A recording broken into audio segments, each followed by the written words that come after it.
Board exam में MCQs आते हैं, लॉन्ग क्वेश्चन आते हैं, लेकिन कुछ क्वेश्चन ऐसे होते हैं जो शॉर्ट होते हैं, जैसे 1 नंबर का होता है, 2 नंबर का होता है। तो उन क्वेश्चन को भी तो पता होना चाहिए इसके आंसर कैसे लिखे जाएंगे।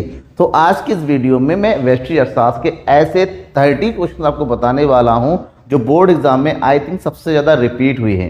आप अगर उत्तराखंड बोर्ड के स्टूडेंट हैं, मध्य प्रदेश बोर्ड के स्टूडेंट है, बिहार या यूपी बोर्ड, ये 4 बोर्ड के अगर स्टूडेंट है आप में से कोई भी, तो ध्यान में रखिएगा, इवन राजस्थान बोर्ड के भी कुछ क्वेश्चन उससे मिल जाए, लेकिन ये 4 बोर्ड के स्टूडेंट है तो आपके लिए बहुत ही ज़्यादा इंपॉर्टेंट वीडियो होने वाला है, क्योंकि आपके बोर्ड के लिए टॉप क्वेश्चंस आपको आज मिल जाएंगे जो आपके हो सकता है 2025 के जो एग्जाम होने वाला है उसमें पूछा जाए।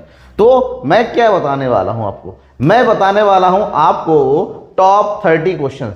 कितने का क्वेश्चन? टॉप 30। वो भी कौन से? Short question. शॉर्ट का मतलब होता है कि ऐसे क्वेश्चन होते हैं जो या तो 2 मार्क्स में या तो 3 मार्क्स में पूछे जाते हैं, जिसका आंसर आपको 40 से 50 शब्दों में लिखना होता है, 50 से ज्यादा नहीं होते। ध्यान रखें, इनका वर्ड लिमिट फिक्स होता है। तो कौन कौन से 30 क्वेश्चन है, तो जल्दी से उसको पढ़ डालते हैं क्योंकि टाइम कम होता है, ज्यादा पढ़ना है तो थोड़ा स्पीड से आगे बढ़ते हैं। ठीक है, टॉप 30 क्वेश्चन है, मोस्ट इंपॉर्टेंट क्वेश्चन है आपके इस एग्जाम्स के लिए। सबसे पहला क्वेश्चन देखिए, मांग वक्र बाएं से दाएं नीचे की ओर क्यों गिरता है? आपको पता है ये जो मांग वक्र बनाते हैं हम लोग कुछ इस तरह से, ये मांग वक्र ऊपर से नीचे की ओर गिरता हुआ होता है इस तरीके से। तो आपसे पूछा गया है कि मांग वक्र ऊपर से नीचे की ओर क्यों होता है। ठीक है, मांग का जो नियम, देखिए आंसर क्या लिखेंगे इसमें, मांग के नियम के अनुसार जब मांग को प्रभावित करने वाले अन्य सभी कारक स्थिर होते हैं तो कम कीमत पर किसी वस्तु की अधिक और अधिक कीमत पर कम मांग की जाती है। इसका मतलब होता है कि किसी वस्तु पर मांग के नियम के कारण, जो मांग का नियम बताता है कि वस्तु की कीमत में और मांग की मात्रा में हमेशा विपरीत संबंध होता है, तो उसी को एक्सप्लेन कर दो और लास्ट में आप क्या बना दो, चित्र बना दो। साथ ही साथ आप यहाँ पर प्राइस का और क्वांटिटी का एक टेबल बना दो और आपका आंसर ये कंप्लीट हो जाता है कि इसी कारण से मांग हमेशा बाएं से दाएं नीचे की ओर गिरता हुआ होता है। राइट, समझ में आ गया? नहीं होता है तो बताइए जरूर।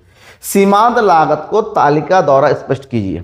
सीमांत लागत किसी वस्तु के एक कम या एक अधिक इकाई का उत्पादन करने से कुल लागत में जो परिवर्तन होता है, उस कुल लागत में जो भी परिवर्तन होता है उसे हम सीमांत लागत कहते हैं। जैसे पहले हमने 1 इकाई का उत्पादन किया तो कुल लागत कितना था? 20। अब हमने दूसरी इकाई का उत्पादन किया तो कुल लागत बढ़ के कितना हो गया? 40। इसका मतलब होता है 1 इकाई के बढ़ने से कुल लागत में जो परिवर्तन हुआ, कितने का परिवर्तन हुआ? हमारा सीमांत हुआ कितना? 20। तो इसी को हम क्या बोलते हैं? इसी को हम बोलेंगे, यहां पर ये कितना हो जाएगा, ये 1 पे ये 20 हो गया, इसी को हम बोलेंगे सीमांत लागत। देखिए 1 और इकाई का उत्पादन किया तो लागत बढ़ 40 से कितनी होगी? 80, यानी कि 80 इकाइयों का लागत की वृद्धि, तो इसको बोलते हैं सीमांत लागत की एक अतिरिक्त इकाई के उत्पादन करने के लिए जो अतिरिक्त लागत लगती है वही हमारा सीमांत लागत हो। नॉर्मली जब भी हम लिखेंगे इसका फार्मूला जरूर लिख दीजिएगा। फार्मूला क्या होता है? सीमांत लागत बराबर सीमांत लागत n इकाइयों का बराबर कुल लागत n इकाइयों का, उसमें से ठीक उससे पहले वाली कुल लागत को घटा दिया जाता है। ये फार्मूला जरूर मेंशन कीजिएगा जब आप सीमांत लागत या लागत के किसी पर्टिकुलर अर्थ के बारे में लिखते हैं। स्थिर लागत एवं परिवर्तनशील लागत का अर्थ स्पष्ट कीजिए। स्थिर लागत के बारे में बताना है और परिवर्तनशील लागत के बारे में बताएं। ये क्वेश्चन एटलीस्ट एग्जाम में आता है तो या तो 2 नंबर में या 3 नंबर में पूछा जाएगा, हाफ आपका। स्थिर लागत उत्पादन के स्थिर साधनों पर किया जाने वाला व्यय स्थिर लागत कहलाता है।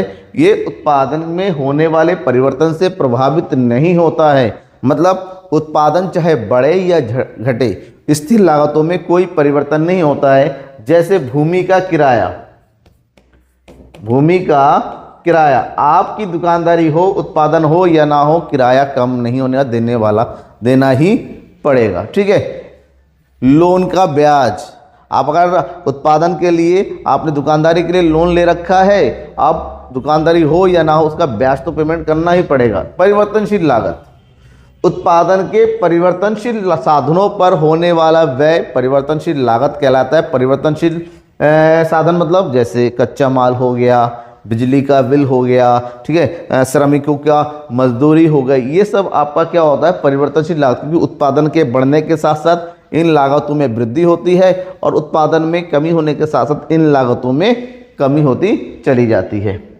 नेक्स्ट क्वेश्चन है स्थानापन्न वस्तुओं और पूरक। ये क्वेश्चन तो बहुत ही इंपॉर्टेंट है क्योंकि बहुत बार पूछा भी जा चुका है बोर्ड एग्जाम्स में। स्थानापन्न वस्तुओं और पूरक वस्तुओं के बीच अंतर स्पष्ट कीजिए। स्थानापन्न वस्तुएं ऐसी वस्तुएं होती हैं जिनका प्रयोग एक दूसरे के स्थान पर समान उपयोगिता के लिए किया जा सकता है। ठीक है, एक दूसरों की जगह पर, या तो ये वाला या तो वो वाला, एक दूसरों की जगह पर प्रयोग किया जाता है। जबकि पूरक वस्तुएं वह वस्तुएं होती हैं जिनका प्रयोग किसी एक ही कार्य के लिए एक साथ किया जाता है। ठीक है, तो मतलब जैसे फॉर एग्जाम्पल एक ही, जैसे फॉर एग्जाम्पल हम चाय बनाने जाने तो चाय के लिए हमें चीनी भी चाहिए और चाय के लिए हमें चाय की पत्ती भी चाहिए। तो ये दोनों क्या चाहिए हमें, ये पूरक वस्तु है क्योंकि दोनों का प्रयोग एक साथ होता है चाय बनाने के लिए, बिना उसके चाय नहीं बनेगी। अब स्थानापन्न वस्तु मतलब ऐसी वस्तु जिनका प्रयोग एक दूसरे के स्थान पे होता है। फॉर एग्जाम्पल या तो हम चाय का प्रयोग करेंगे या फिर आप जैसे आपसे पूछा जाता ना चाय लोगे या कॉफी लोगे, तब दोनों ही पिला दो, नहीं या तो चाय या तो कॉफी। तो ये स्थानापन्न वस्तु है। एक वस्तु की कीमत का दूसरे वस्तु की मांग के बीच धनात्मक संबंध होता है स्थानापन्न वस्तुओं के बीच में। यहां पर क्या होता है, एक वस्तु की कीमत अगर बढ़ती है तो दूसरे वस्तु की मांग भी बढ़ जाएगी। जबकि पूरक वस्तु की स्थिति में क्या होता है, एक वस्तु की कीमत का दूसरे वस्तु की मांग के बीच ऋणात्मक संबंध होता है, उल्टा, एक की कीमत बढ़ेगी तो दूसरे की मांग भी घटती चली जाती है। ठीक है, ये इसके बीच में संबंध है, आपको बताना है। इसके बाद आप दोनों के बारे में एग्जाम्पल, जैसे मैंने एग्जाम्पल दिया, एग्जाम्पल जरूर लिखिएगा उदाहरण देकर। तो नेक्स्ट क्वेश्चन है हुआ यहां पर, मांग के नियम की व्याख्या कीजिए। मांग के नियम जब भी कहा जाए व्याख्या मतलब आपको एक तालिका भी बनाना है, आपको उसका डायग्राम भी बनाना है। तो मांग के नियम की व्याख्या कीजिए। मांग का नियम क्या होता है, मांग के नियम का प्रतिपादन प्रोफेसर मार्शल ने किया था। उनके अनुसार किसी की वस्तु की मांग और उसकी मात्रा के बीच में ऋणात्मक संबंध पाया जाता है। अर्थात किसी वस्तु की कीमत में होने वाली मांग की मात्रा, कीमत में होने वाली कमी से मांग की मात्रा बढ़ जाती है, जबकि वस्तु की कीमत बढ़ जाने से मांग की मात्रा घट जाती है। ये ध्यान में रखना, ये है मांग का नियम। अब देखिए, वस्तु की कीमत घटता हुआ है तो वस्तु की मांग की मात्रा में वृद्धि है, इसी कारण से मांग वक्र ऊपर से नीचे की ओर गिरती हुई। ये मांग वक्र जरूर बनाइएगा, आपके लिए बहुत ही इंपॉर्टेंट होगा। नेक्स्ट, मांग तालिका और मांग वक्र से आप क्या समझते हैं। मांग तालिका और मांग वक्र, क्योंकि मांग बहुत ही इंपॉर्टेंट चैप्टर से कहे कोई भी यार वो मांग से रिलेटेड क्वेश्चन एग्जाम में आता जरूर है। तो मांग तालिका किसी वस्तु की भिन्न भिन्न कीमत पर खरीदी जाने वाली मात्रा को दर्शाने वाली तालिका को मांग तालिका कहते हैं। मतलब जहां पर वस्तु की विभिन्न कीमत होती हैं और वहां पर मांग की विभिन्न मात्रा को दर्शाया होता है। वस्तु की कीमत 10 रुपये है तो मांगी जा रही है 100 यूनिट। वस्तु की कीमत घट के 8 होगी तो मांगी जा रही है 200 यूनिट। वस्तु की कीमत घट के 6 होगी तो मांगी जा रही है 300 यूनिट। मतलब अलग अलग कीमतों पर उसकी मांगे जाने वाली मात्रा को जिस तालिका के माध्यम से प्रदर्शित किया जाता है उसे मांग तालिका कहते हैं। इससे ऐसे, ठीक है। अब मांग तालिका 2 प्रकार की होती है, व्यक्तिगत मांग तालिका और बाजार मांग तालिका, ठीक है। अब यहां पर एक पॉइंट पूछा गया है, मांग वक्र। मांग तालिका को जिस वक्र के माध्यम से दर्शाया जाता है उसे मांग वक्र कहते हैं। अगर हम मांग वक्र की अगर बात करते हैं तो मांग वक्र कुछ इस तरह से दर्शाया जाता है, ध्यान में रखिएगा, ठीक है। कैसे, ये हो गया मांग तालिका। इस मांग तालिका को हम यहां दर्शाएंगे, ये हो जाएगी वस्तु की कीमत, ठीक है। कीमत कितनी है, 6, 8, 10। इसका मतलब होता है यहां पर ले लेंगे 2 से, 2, 4, 6, 8, ये हो गया 10। यहां पर मांग की मात्रा कितनी है, 100, 200, 300, 400। ये होगी मांग की मात्रा, यहाँ होगी वस्तु की कीमत P और ये हो गया Q, ठीक है। अब इसी को हम दर्शाएंगे यहाँ पर। वस्तु की कीमत जब 10 थी तो मांगी जा रही 100 यूनिट, ये वाला पॉइंट, ठीक है। कीमत को और मात्रा को आपस में मिला दीजिए। वस्तु की कीमत जब 8 हो गई तो मांगी जा रही है 200 यूनिट, 6 हो गई तो मांगी जा रही है 300 यूनिट। इसी प्रकार से ये चलता चलेगा ऐसे, ठीक है। और इन सभी बिंदुओं का आपस में क्या कहते हैं, मिला देना है। तो ये बन गया मांग वक्र। कौन सा वक्र, मांग वक्र जो ऊपर से नीचे की ओर गिरता हुआ होता है हमेशा, क्योंकि वस्तु की कीमत और वस्तु की मांग की मात्रा में ऋणात्मक संबंध होता है। राइट, ध्यान रखिएगा इसको। पूर्ति लोच को परिभाषित कीजिए, इसकी मापने की विधियां बताइए। पूर्ति लोच किसी वस्तु की कीमत में होने वाले परिवर्तन से उसकी पूर्ति की मात्रा में होने वाले परिवर्तन के बीच के आनुपातिक संबंध को पूर्ति की कीमत लोच कहते हैं। यानी कि वस्तु की कीमत में परिवर्तन हुआ, उसकी तुलना में उसकी पूर्ति की मात्रा में परिवर्तन हुआ, तो दोनों के बीच का जो संबंध होता है उस संबंध को पूर्ति की कीमत लोच कहते हैं, क्योंकि कीमत के कारण परिवर्तन हुआ। जब इसकी मापने की विधियों की बात करते हैं, बेसिकली यहाँ पर दो विधियाँ होती हैं, रेखा गणितीय विधि और प्रतिशत विधि। रेखा गणित का मतलब होता है यहाँ पर पूर्ति की लोच की गणना करने के लिए एक सूत्र बनाया जाता है और एक तालिका बनाई जाती है। ठीक है, इस प्रकार से एक वक्र बनाया जाता है, पूर्ति वक्र, और यहाँ पर एक्स अक्ष पर क्षैतिज खंड कितना बना और दी गई कीमत पर पूर्ति की मात्रा कितनी, इस आधार पर पूर्ति की लोच ज्ञात की जाती है। जबकि प्रतिशत रीति में पूर्ति की मात्रा में प्रतिशत परिवर्तन को कीमत में होने वाले प्रतिशत परिवर्तन से भाग करके ज्ञात किया जाता है। तो दो हमारी विधियां हैं। 3 नंबर में इतना आंसर आपका इनफ होता है। मांग वक्र नीचे क्यों गिरता है? देखिए, पहला क्वेश्चन आया था मांग वक्र ऋणात्मक क्यों होता है, और यहाँ पर पूछा गया मांग वक्र नीचे क्यों गिरता है। पहली बात तो है क्योंकि वस्तु की मांग में और उसकी कीमत में विपरीत संबंध होता है। लेकिन उसके कुछ रीजन और है। मांग वक्र का ढाल, क्योंकि मांग वक्र बनाएंगे ऊपर से नीचे गिरता हुआ इस तरह से, वस्तु की कीमत में कम होगी तो वस्तु की मांग की मात्रा भी बढ़ेगी। ऐसा क्यों होता है? मांग वक्र का ढाल बाएं से दाएं नीचे की ओर गिरता हुआ होता है, क्योंकि वस्तु की कीमत और मांग की मात्रा में कैसा संबंध होता है? विपरीत संबंध होता है। और विपरीत संबंध होने के कुछ कारण है। नंबर 1, सीमांत उपयोगिता ह्रास नियम लागू होता है, क्योंकि वस्तु की कीमत बढ़ती चली जाएगी, उसकी मिलने वाली उपयोगिता उपयोग करने के साथ साथ घटती हुई चली जाती है। तो ज़्यादा कीमत पर कम उपयोगिता प्राप्त होता हो तो ज़्यादा क्यों खर्च करेंगे। दूसरा, उपभोक्ता की आय का प्रभाव लागू हो जाता है। वस्तु का प्रतिस्थापन प्रभाव लागू होता है। वस्तु की मूल्य में कमी होने पर क्रेताओं की संख्या में वृद्धि हो जाती है, इससे मांग की मात्रा बढ़ जाती है। वस्तु की विभिन्न उपयोगों का होना, ये अलग अलग कारण है जिसके कारण वस्तु का जो मांग वक्र होता है वो ऋणात्मक संबंध दर्शाता है। ठीक है, नेक्स्ट क्वेश्चन है, सीमांत और औसत लागत में क्या संबंध है? सीमांत और औसत लागत मतलब यहाँ पर बात क्वेश्चन है सीमांत लागत आएगा। यहाँ पर सीमांत लागत और औसत लागत में क्या संबंध है? तो जब संबंध की बात करते हैं, औसत लागत और सीमांत लागत दोनों की ही गणना कुल लागत द्वारा की जाती है। पहला संबंध है जहां पर औसत लागत का मतलब होता है कुल लागत को भाग कर देंगे उत्पादन की इकाइयों से, TC डिवाइडेड बाय Q।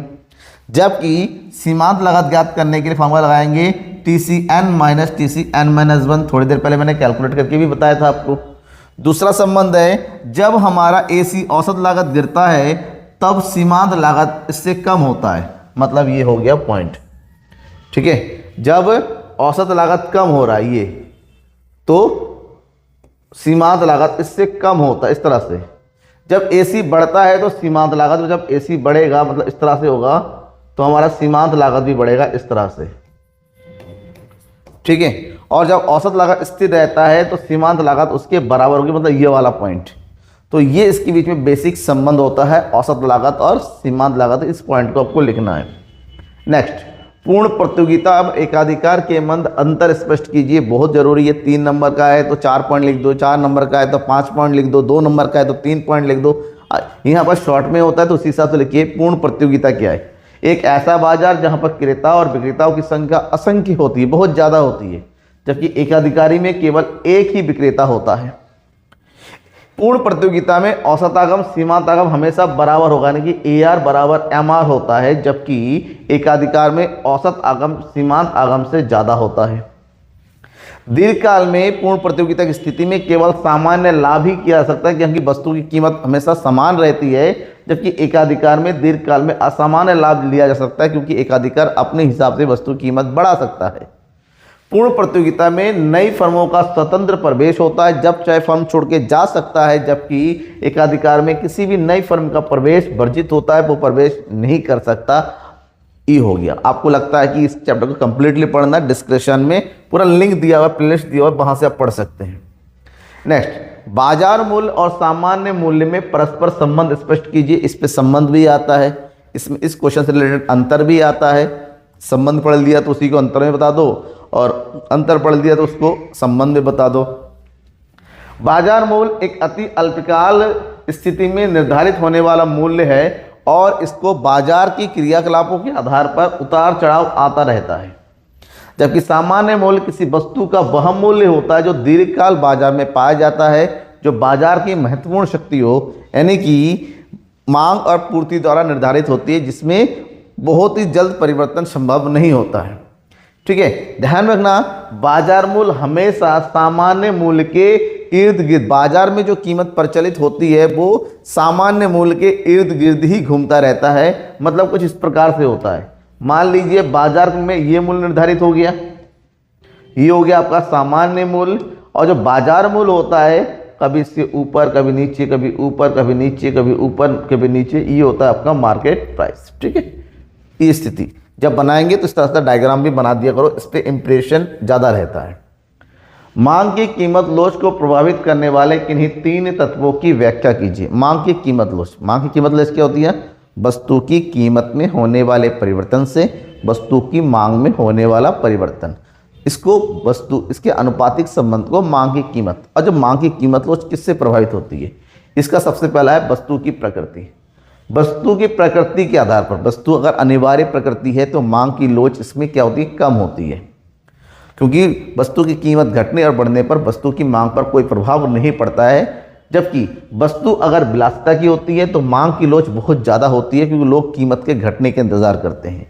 स्थानापन्न, जिन वस्तुओं के निकटतम स्थानापन्न होता है वह वस्तुएं लोचदार होती है, लेकिन जिन वस्तुओं का निकटतम कोई स्थानापन्न नहीं होता है उसकी लोच थोड़ी कम होती है। वस्तुओं के विभिन्न प्रयोग, जिन वस्तुओं का बहुत ज़्यादा प्रयोग होता है वो हमेशा क्या होता है? लोचदार होता है, और जिनका प्रयोग कम होता है वो बेलोचदार होती हैं। ठीक है, ध्यान रखना है।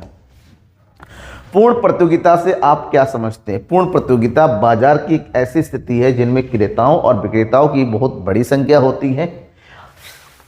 पूर्ण प्रतियोगिता में बाजार का पूर्ण ज्ञान होता है। इस स्थिति में बस पूरे बाजार में वस्तु की एक समान ही कीमत प्रचलित होती है, उसको पूर्ण प्रतियोगिता के बाजार के नाम से जाना जाता है।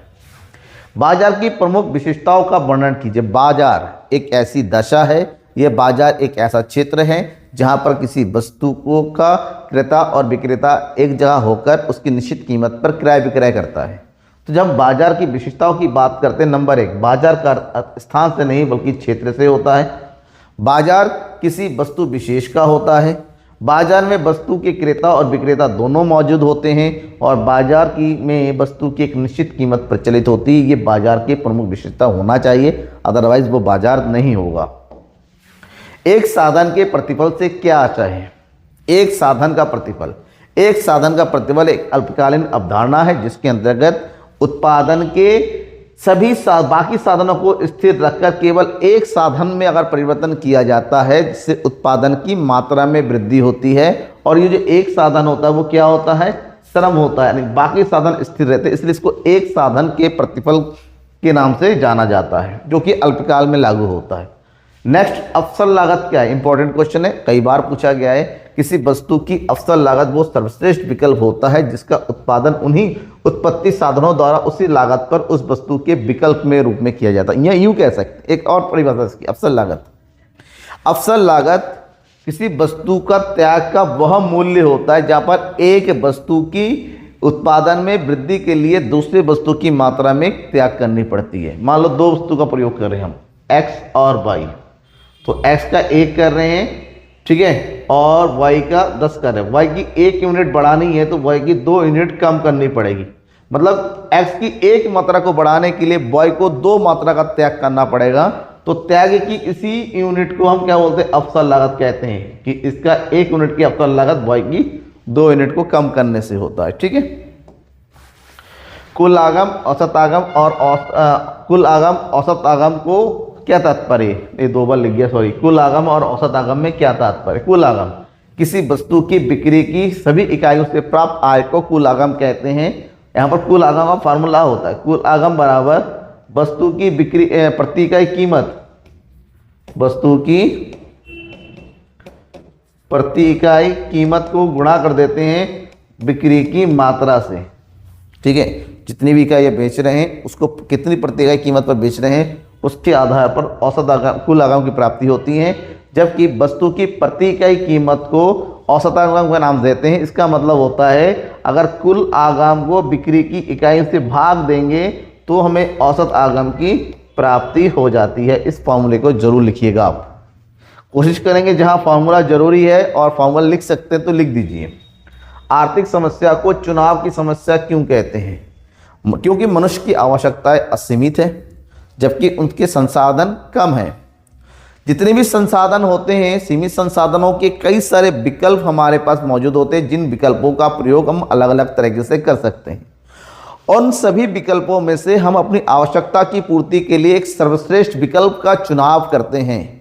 तो सर्वश्रेष्ठ विकल्प का चुनाव करना ताकि हमारी अधिकतम आवश्यकताओं की पूर्ति हो या फिर हमें अधिकतम संतुष्टि की प्राप्ति, ये एक बहुत बड़ी समस्या है। इसीलिए इसको चुनाव की समस्या के नाम से जानते हैं और यही आर्थिक समस्या है। मतलब अपनी आवश्यकता की पूर्ति के लिए दिए गए विकल्प, संसाधनों के विकल्पों में से सर्वश्रेष्ठ विकल्प का चुनाव करना ही क्या है? चुनाव की समस्या है। उपभोक्ता संतुलन का क्या अर्थ है? इसकी मान्यता लिखिए। एक ऐसी स्थिति जहां पर एक उपभोक्ता किसी वस्तु की दी गई कीमत पर व्यय करता है और अधिकतम संतुष्टि की प्राप्ति करता है, उसको हम उपभोक्ता संतुलन, मतलब किसी वस्तु पर हम व्यय कर रहे हैं और बदले में जो हमें उपयोगिता मिलती है वो अधिकतम है, मैक्सिमम है, उसको हम उपभोक्ता संतुलन की स्थिति कहते हैं। और इसकी मान्यता है कि यहाँ पर उपभोक्ता की आय में कोई परिवर्तन, क्योंकि आय में परिवर्तन होने से संतुष्टि का स्तर भी बदल जाता है। उपभोक्ता की आदत और रुचि में परिवर्तन नहीं होनी चाहिए। उपभोक्ता की व्यय करने की तत्परता में परिवर्तन नहीं होना चाहिए। इस समय परिवर्तन हुआ तो कंडीशन बदल जाता है। बजट रेखा को परिभाषित कीजिए। यह दाईं ओर कब खिसकता है? बजट रेखा, कीमत रेखा भी बोलते हैं इसको, प्राइस लाइन या फिर बजट लाइन। ठीक है, दो वस्तुओं के उन सभी विभिन्न संयोगों को व्यक्त करती है जो उपभोक्ता अपनी दी हुई आय और वस्तु की वर्तमान कीमत के आधार पर खरीद सकता है। इसका मतलब बजट रेखा बराबर यहाँ पर समीकरण होता है। ये होगी एम मतलब मनी, जितना उसको व्यय करने के लिए तैयार होता है। पहली वस्तु की कीमत, उसकी मात्रा।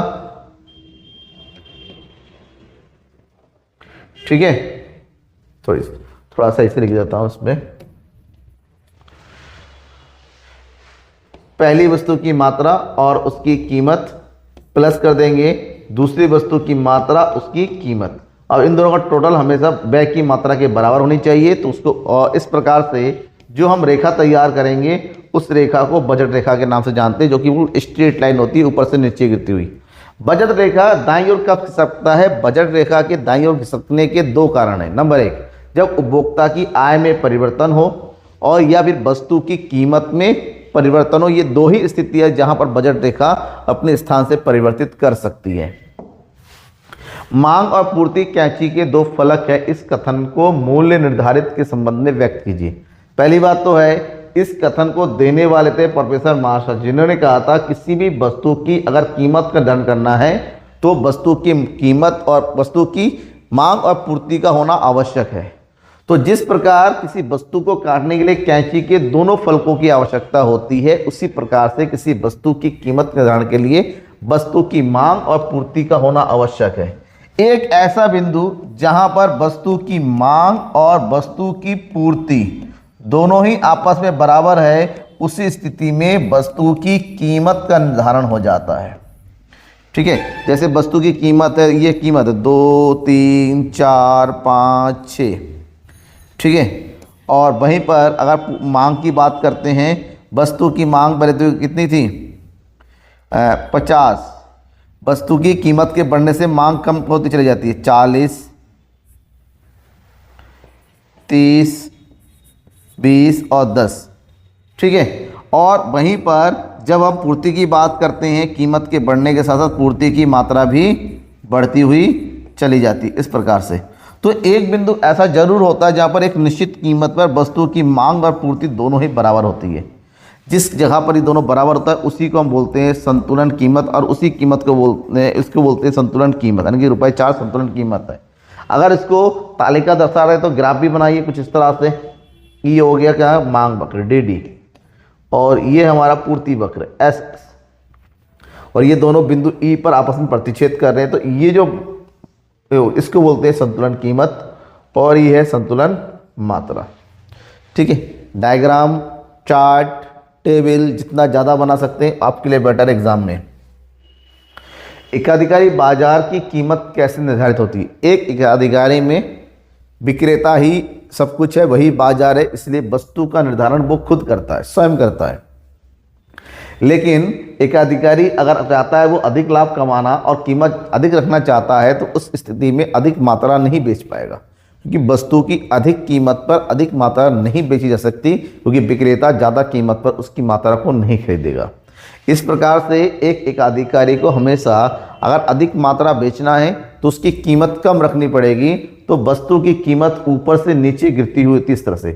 ज़्यादा कीमत होगी तो बिक्री की मात्रा कम होगी यहाँ पर, लेकिन अगर वो कीमत को कम रखता है तो वस्तु की बिक्री की मात्रा भी क्या हो जाएगी, बढ़ जाएगी। ठीक है, इसीलिए एकाधिकार वस्तु की कीमत का निर्धारण करने के लिए ध्यान रखता है बाजार में वस्तु की मांग यानी कि वस्तु की बिक्री किस स्थिति में हो सकती है, उसी आधार पर वस्तु की कीमत का निर्धारण होता है। पूर्ति में परिवर्तन के क्या कारण है? वस्तु की पूर्ति में परिवर्तन के कारण होते हैं, उसके कई कारण होते हैं। वस्तु की कीमतों में परिवर्तन होने से वस्तु की पूर्ति में परिवर्तन होता है। विक्रेताओं की संख्या में परिवर्तन होने से उपभोक्ता के साधनों की कीमतों में परिवर्तन से होना से होता है। ठीक है ना, सरकार के द्वारा टैक्स में परिवर्तन होता है, या फिर आपके तकनीक में परिवर्तन से होता है। कई सारे कारण होते हैं जिससे वस्तु की पूर्ति में परिवर्तन होता है। पूर्ति की कीमत लोच को परिभाषित कीजिए। किसी वस्तु की कीमत में होने वाले प्रतिशत परिवर्तन तथा उससे उसकी पूर्ति की मात्रा में होने वाले प्रतिशत परिवर्तन के बीच के संबंध को पूर्ति की कीमत लोच कहते हैं। इसको इस तरह से आप एक फार्मूला देके बता सकते हैं कि वस्तु की पूर्ति की मात्रा में प्रतिशत परिवर्तन को भाग देंगे वस्तु की कीमत में प्रतिशत परिवर्तन से। ठीक है, इससे हमारा पूर्ति की लोच आ जाएगी। क्लियर। नेक्स्ट, एक वस्तु की बाजार मांग को प्रभावित करने वाले प्रमुख तत्व कौन कौन से होते हैं? वस्तु की बाजार मांग को प्रभावित करने वाले एक तो वस्तु की खुद की कीमत, उपभोक्ता की आय, कीमत बढ़ जाएगी तो मांग कम, कीमत घट जाएगी मांग ज़्यादा। उपभोक्ता की आय बढ़ जाएगी तो मांग बढ़ जाएगी, उपभोक्ता की आय कम हो जाएगी तो मांग घट जाएगी। संबंधित वस्तु की कीमतें बढ़ जाती हैं तो वस्तु की मांग बढ़ जाएगी, संबंधित वस्तु की कीमतें घट जाती है तो हमारी वस्तु की मांग कम हो जाएगी। निकट भविष्य में वस्तु की कीमत में परिवर्तन, ये सारे कारक ऐसे होते हैं तो जिससे वस्तु की बाजार मांग प्रभावित। आपको चाहिए तो इन सबको एक एक दो लाइन में एक्सप्लेन कर दो, जैसा कि मैंने बोला है। गिफिन के विरोधाभास को संक्षेप में समझाइए। गिफिन का विरोधाभास, देखिए गिफिन एक ऐसी वस्तु होती है जहां पर मांग का नियम लागू नहीं होता है। गिफिन वस्तुओं को हम घटिया वस्तुएं या फिर इसको निम्न वस्तुओं के नाम से जानते हैं, कि लो क्वालिटी प्रोडक्ट्स, जहां पर वस्तु का मांग का नियम लागू नहीं होता है। और देखिएगा, उपभोक्ता की आय में आय के साथ उसका धनात्मक ऋणात्मक संबंध होता है। अगर उपभोक्ता की आय बढ़ जाती है तो वो घटिया वस्तुओं का उपयोग कम करेगा। मांग का नियम ये बताता है कि वस्तु की कीमत के कम होने से वस्तु की मांग बढ़ जाती है, जबकि गिफिन वस्तु की स्थिति में उल्टा होता है। गिफिन वस्तु की कीमतें अगर कम हो जाती है तो उसकी मांग भी घट जाती है, क्योंकि गिफिन वस्तु की कीमतें कम होने का मतलब ये वस्तु और घटिया हो गई। तो इस स्थिति को बोलते हैं गिफिन का विरोधाभास, क्योंकि यहाँ पर मांग का नियम लागू नहीं होता है और कीमत के कम होने से मांग भी कम हो जाती है। इस स्थिति में मांग के नियम के क्या अपवाद है? मांग का नियम बताता है कि वस्तु की कीमत और वस्तु की मांग की मात्रा में कैसा संबंध होता है? विपरीत संबंध होता है। मतलब कीमत बढ़ेगी तो मात्रा में कमी होगी, कीमत में वृद्धि होगी, कमी होगी तो मांग की मात्रा बढ़ जाएगी। ठीक है, अब ये कहाँ लागू नहीं होता है? गिफिन वस्तुओं में, घटिया वस्तुओं की कीमतें कम होने से इसकी मांग भी कम हो जाती है। मौसम में परिवर्तन होने से कोई नहीं लागू होता है। प्रतिष्ठा सूचक वस्तुओं पर, ये वस्तुएं जितनी महंगी होती है इसकी मांग भी उतनी ज़्यादा होती है, जैसे आईफोन हो गया, डायमंड हो गया। ठीक है, फैशन से संबंधित वस्तुओं पर भी मांग का नियम लागू नहीं करता, ये कुछ अपवाद है। व्यष्टि अर्थशास्त्र को परिभाषित कीजिए। व्यष्टि अर्थशास्त्र की एक शाखा है जिसके अंतर्गत अर्थव्यवस्था की सूक्ष्मतम एवं व्यक्तिगत समस्याओं का अध्ययन किया जाता है। जैसे एक वस्तु की मांग, एक वस्तु की पूर्ति, वस्तु की कीमत, उपभोक्ता का व्यवहार, उपभोक्ता का अर्थ, ये सब उत्पादक का सिद्धांत, ये सब जो है हमारा व्यष्टि अर्थशास्त्र के अंतर्गत आता है, क्योंकि यहाँ पर व्यक्तिगत समस्याओं का अध्ययन किया जाता है। पैमाने के प्रतिफल और साधन के प्रतिफल में क्या अंतर है? पैमाने का प्रतिफल, नंबर 1, पैमाने का प्रतिफल एक दीर्घकालीन अवधारणा है क्योंकि ये केवल दीर्घकाल में लागू होता है, जबकि साधन का प्रतिफल एक अल्पकालीन अवधारणा है क्योंकि अल्पकाल में ही लागू हो पाता है। दीर्घकाल के अंतर्गत उत्पादन के सभी साधनों में समान अनुपात में परिवर्तन किया जाता है, यहाँ पर कोई भी साधन स्थिर नहीं रहता है, जबकि अल्पकाल की स्थिति में इतना कम समय होता है जहां पर उत्पादन के सभी साधनों को परिवर्तित नहीं किया जा सकता। यहाँ पर केवल एक ही साधन में परिवर्तन किया जाता है जबकि अन्य साधन स्थिर रहते हैं। ठीक है, ये अंतर है। सीमांत उपयोगिता एवं कुल उपयोगिता को रेखा चित्र द्वारा स्पष्ट कीजिए। सीमांत उपयोगिता किसी वस्तु की एक अतिरिक्त इकाई की उपयोग करने से कुल उपयोगिता में जो भी वृद्धि होती है उसको सीमांत उपयोगिता कहते हैं। इसकी रेखा चित्र की बात करते हैं। सीमांत उपयोगिता MU ऊपर से नीचे की ओर गिरता हुआ होता है, कुछ इस तरह से होता है, जबकि कुल उपयोगिता की बात करते हैं उपभोग की सभी इकाइयों को उपभोग करने से जो उपयोगिता प्राप्त होती है उनका योग कुल उपयोगिता। और कुल उपयोगिता रेखा चित्र बनाएंगे, ये ऊपर की ओर चढ़ता होता है, फिर एक जगह रुक जाता है, फिर गिरता हुआ होने जा रहा होता है। इस प्रकार से हम इसका डायग्राम बना सकते हैं। सीमांत प्रतिस्थापन दर क्या होता है? इसको शॉर्टकट में बोलते हैं MRS, marginal rate of substitution. संतुष्टि के समान स्तर को बनाए रखने के लिए वस्तु Y की वह मात्रा जो उपभोक्ता वस्तु X की एक अतिरिक्त इकाई प्राप्त करने के लिए त्यागने को तत्पर रहता है, तो X की Y के लिए सीमांत प्रतिस्थापन दर कहलाती है। मतलब एक वस्तु की वृद्धि के लिए दूसरी वस्तु की जितनी मात्रा त्याग करनी होती है उस त्याग की दर को, त्याग को तो अवसर लागत कहते हैं, लेकिन त्याग की दर को सीमांत प्रतिस्थापन दर के नाम से जाना जाता है। ये था आपका व्यष्टि अर्थशास्त्र के मोस्ट इंपॉर्टेंट जो है वेरी शॉर्ट क्वेश्चंस। ठीक है, आपको लगता है कि कोई क्वेश्चन आपको इंपॉर्टेंट है तो जरूर पढ़िए, अगर कुछ समझ में नहीं आए तो पूछ लीजिए, क्योंकि लगातार मैं ये तो शॉर्ट क्वेश्चन है, वेरी शॉर्ट क्वेश्चन भी बताऊंगा, फिर वन शॉर्ट, बहुत सारे आपको अभी बहुत सारा मटेरियल आपको मिलने वाला है। लेकिन बने रहना होगा आपको मेरे चैनल के साथ, द इकोनॉमिक्स गुरु के साथ। शेयर कर दिया अपने दोस्तों में ज़्यादा से ज़्यादा, और PDF चाहिए तो विजिट कीजिए www.economicsguru.com पे और PDF को डाउनलोड बिल्कुल free of cost. Thank you and bye.